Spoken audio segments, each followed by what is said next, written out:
Hello everyone. तो आज से मैं आप लोगों के लिए मूवीज़ की एक्सप्लेनेशन करने वाली हूँ। तो सबसे पहले हम जिस मूवी की एक्सप्लेनेशन करेंगे उसका नाम है ब्लैक वाटर।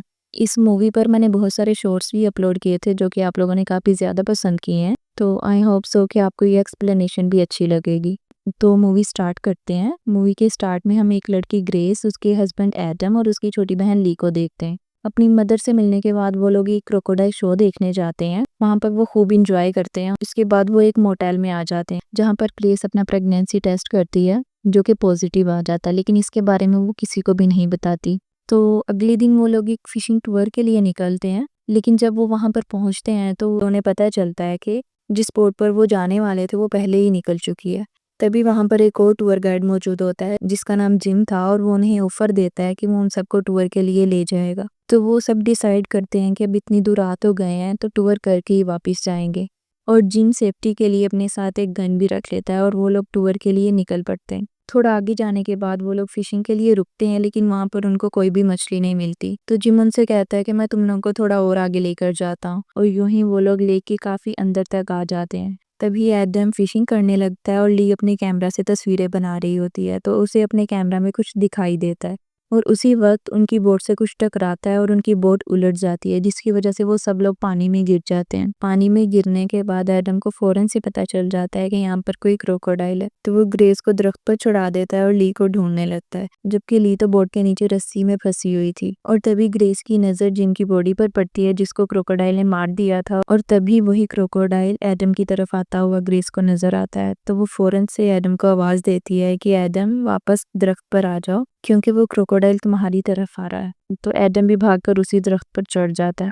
उसके बाद ली पानी से बाहर आती है और बोट पर चढ़ जाती है, लेकिन वो क्रोकोडाइल आकर उसकी बोट को काफी ज्यादा हिलाने लगता है ताकि ली पानी में गिर जाए, लेकिन एडम और ग्रेस जो है वो पानी में काफी ज्यादा शोर करने लगते हैं, जिसकी वजह से वो क्रोकोडाइल वहां से चला जाता है। इसके बाद एडम की नज़र बोट के पास पड़ी एक रस्सी पर पड़ती है, तो वो ली को उस रस्सी को उसकी तरफ फेंकने को कहता है। काफ़ी कोशिश करने के बाद ली उस रस्सी को एडम तक फेंक देती है और एडम उस रस्सी को पकड़कर बोट को अपनी तरफ खींचने की कोशिश करता है, लेकिन वो बोट को अपनी तरफ नहीं खींच पाता। तो ली हिम्मत करके पानी में उतरती है और किसी तरह से अपने डर पर काबू पाकर उन तक पहुंच जाती है।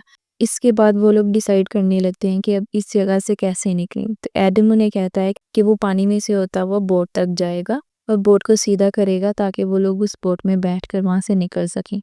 लेकिन ली और ग्रेस इस बात के लिए नहीं मानती और वो दोनों हेल्प के लिए चिल्लाने लगती हैं। उन्हें लग रहा था कि उनकी आवाज़ सुनकर कोई उन तक आएगा और उनकी मदद करेगा, लेकिन ऐसा नहीं था क्योंकि वहाँ दूर दूर तक कोई भी नहीं आता और वो लोग लेक के काफ़ी अंदर तक आ गए थे और वो किसी को बताकर भी नहीं आए थे, तो इसलिए उनकी ये वाली उम्मीद भी ख़त्म हो जाती है। और तभी ग्रेस कहती है कि हम इन पेड़ों के ऊपर से गुजरते हुए बाहर निकल सकते हैं। तो वो रास्ता ढूंढने के लिए उन पेड़ों के ऊपर से गुजरते हुए जाती है, लेकिन जब एंड तक पहुंचती है तो वो रास्ता ख़त्म हो जाता है और आगे फिर से पानी था। उन्होंने पानी में से तैरकर ही दूसरी तरफ जाना पड़ेगा, तो इससे बेहतर था कि वो लोग बोट पर ही चले जाएं। तो ग्रेस मायूस होकर वापस आने लगती है, तो उससे वापस आते हुए रास्ते में जिम का कटा हुआ कान नजर आता है, जिसको देखकर वो काफी ज्यादा पैनिक करने लगती है और वापस भागती है। और फिर एडम उन्हें दोबारा से वही कहता है कि मैं पानी में जाता हूँ और बोट को सीधा करके तो हम लोग यहाँ से निकल सकते हैं, लेकिन वो लोग अभी भी इस बात पर नहीं मान रही थी। लेकिन एडम को कुछ ना कुछ तो करना ही था, तो इसलिए वो पानी में उतरता है और बोट की तरफ जाने लगता है। वो दोनों ये देखकर काफी परेशान हो रही थी, लेकिन एडम बोट तक पहुंच जाता है और वो उस बोट को सीधा कर देता है, लेकिन वो पानी से बाहर नहीं आता। तो ली और ग्रेस परेशान हो जाती हैं और तभी एडम पानी से बाहर आता है, लेकिन उनकी ये खुशी ज्यादा देर तक की नहीं थी क्योंकि तभी क्रोकोडाइल बाहर आता है और एडम पर हमला करके उसे अपने साथ ले जाता है। ये देखकर ग्रेस काफी ज्यादा दुखी हो जाती है और चीखने लगती है। और फिर वो क्रोकोडाइल एडम की लाश को लेकर पानी के ऊपर आता है और इसी तरह से वापस भी चला जाता है। एडम की मौत से ग्रेस को काफी गहरा सदमा लगता है और उसे इस बात का दुख होता है कि उसने एडम को ये क्यों नहीं बताया कि वो प्रेग्नेंट है और वो दोनों पेरेंट्स बनने वाले हैं। लेकिन अब वो लोग क्या ही कर सकते थे। एडम ने बोट तो सीधी कर ही दी थी, अब बस उन लोगों को उस बोट के पास जाना था या उस बोट को अपने तक लाना था ताकि वो लोग यहाँ से निकल सके। तो ग्रेस दरख्त पर थोड़ा सा नीचे जाती है और उस रस्सी को पकड़ने की कोशिश करती है। सामने से वही क्रोकोडाइल उसकी तरफ आने लगता है, तो वो फटाफट से दरख्त के ऊपर चढ़ जाती है। उसे लगता है कि अब वो सेफ हो गई है, लेकिन तभी वो क्रोकोडाइल नीचे से उन पर हमला कर देता है, जिसकी वजह से वो लोग काफ़ी ज़्यादा डर जाती हैं, क्योंकि अब वो लोग दरख्त पर भी सेफ नहीं थी, इसलिए जल्द से जल्द उन लोगों को कुछ ना कुछ करना ही था। क्रोकोडाइल के हमला करने की वजह से अब वो दोनों खुद को और ज़्यादा अनसेफ महसूस कर रही थी, और तभी उन दोनों की नज़र एडम की लाश पर पड़ती है, जो कि पानी के ऊपर तैर रही थी, जिसको देखकर ग्रेस और ज़्यादा बुरा फील करती है।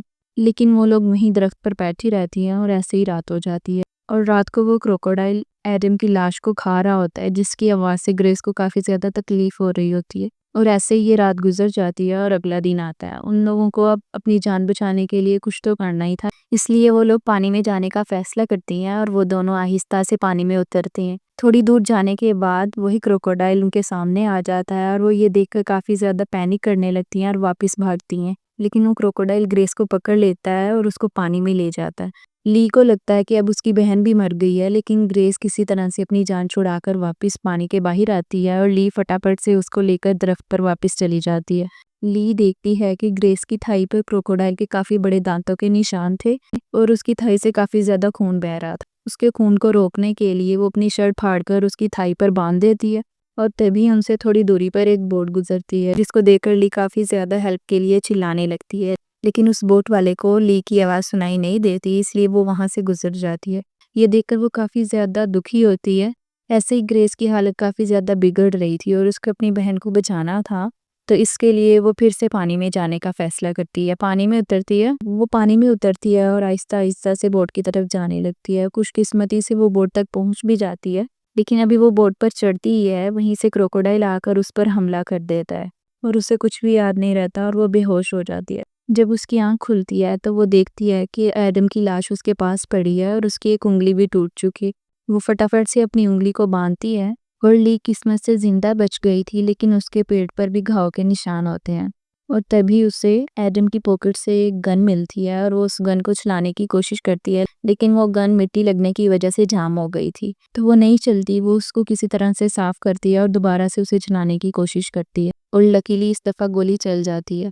ली गन हाथ में लेकर उस क्रोकोडाइल के पानी से बाहर आने का वेट करने लगती है, लेकिन वो क्रोकोडाइल सामने से आने के बजाय पीछे से आता है, तो ली उस पर गोली चलाती है, लेकिन गन फिर से जाम हो जाती है, और वो क्रोकोडाइल से बचकर दोबारा से पानी में भागने लगती है। लेकिन क्रोकोडाइल आकर उसको फिर से पकड़ लेता है और उस पर हमला कर देता है, लेकिन ली भी गोली चलाती रहती है, और फाइनली एक गोली चलती है, जिसकी वजह से क्रोकोडाइल की डेथ हो जाती है। फिर ली वापस दरख्त पर अपनी बहन के पास आती है और उसे उठाती है, लेकिन उसकी बहन कोई रिस्पॉन्स नहीं करती। वो काफ़ी ज़्यादा कोशिश करती है कि उसकी बहन उठ जाए, मगर उसकी बहन की भी डेथ हो गई थी, और वो खुद को ही ब्लेम करने लगती है, क्योंकि उसे लग रहा था कि उसके देर से आने की वजह से उसकी बहन की डेथ हो गई है। और फिर वो अपनी बहन की बॉडी को उसी बोट में रखती है और वहाँ से निकल जाती है, और यहीं पर मूवी ख़त्म हो जाती है। Thank you for watching.